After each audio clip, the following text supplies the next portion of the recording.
What's up guys? Kasama ko nga pala si Kevin. Pupunta kami ng Alsaid Park kasi may event kami doon. Tara, samahan nyo kami.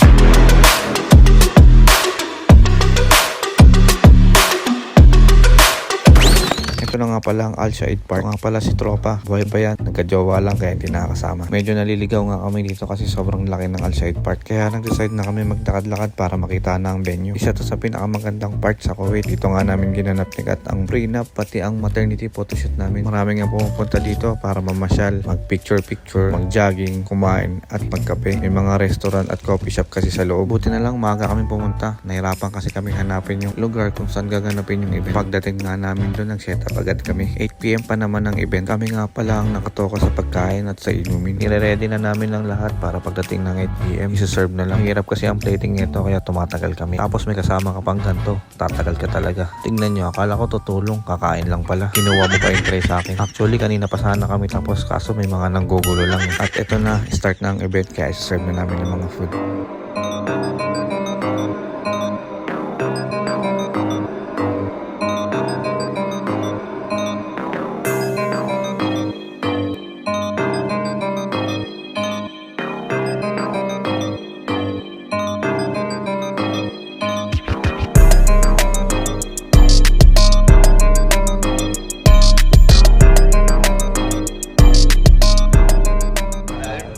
Dumpy, happy Dumpy.